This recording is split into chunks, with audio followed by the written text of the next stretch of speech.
बिस्मिल्लाहिर्रहमानिर्रहीम। अस्सलाम वालेकुम। सीआईडी न्यूज नेटवर्क के साथ मैं हूं नाइला कुरैशी और मैं हूं डॉक्टर इज़ा। जी नाज़रीन, तो आपको बताते चलें कि chief justice Islamabad high court justice Aamir Farooq एक बार फिर छुट्टी पर चले। रानीपुर में 10 साला बच्ची की शदीद तशद्दुद और ज्यादती के बाद मौत। इमरान खान की अडेला मुंतकिली, घर के खाने की फराहमी और जेल की सहूलत देने की दरख्वास्त पर समाअत नहीं हो सकी। एक और हवा की बेटी मौत के घाट उतार दी गई। जिला खैरपुर की तहसील रानीपुर में 10 साला फातिमा रानीपुर के वाइस चेयरमैन फयाज शाह के दामाद असद शाह के घर में काम करती थी।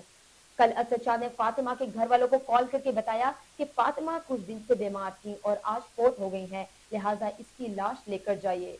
मामला इस वक्त मशकूक हुआ जब बच्ची को गुस्ल दिया गया तो इसके जिस्म पर तशद्दुद के निशानात वाज़ह नजर आए, लेकिन गुस्सा गरीब बेसहारा होने के साथ सैयद फयाज शाह के मुरीद थे तो उन्होंने बगैर पोस्टमार्टम करवाए बच्ची को दफन कर दिया। खैरपुर पुलिस को वाक़े की इत्तला दी गई, लेकिन हस्बे रवायत पुलिस ने कोई एक्शन ना लिया। पोस्टमार्टम तो दूर की बात है, किसी से पूछताछ भी ना की गई। सीआईडी न्यूज नेटवर्क ने जब सीसीटीवी फुटेज हासिल की तो इसमें साफ नजर आ रहा है कि मासूम फातिमा बिस्तर पर बेलिबास हैं और तड़प रही हैं, जैसे इसे नशा आवर चीज खिलाकर ज्यादती का निशाना बनाया गया है। साथ में बेड पर लेटे असद शाह के कपड़े भी उतरे हुए हैं, जो कि कंबल में लिपटा हुआ है। हवा की बेटी के साथ जुल्म पर इंसानियत शर्मिंदा है। कुदरत भी यकीनन अफसुर्दा होगी, मगर रोकने वाला कोई नहीं है। सीआईडी न्यूज नेटवर्क में फिलवक्त के लिए इतना ही। मजीद खबरों के लिए देखते रहिए सीआईडी न्यूज नेटवर्क।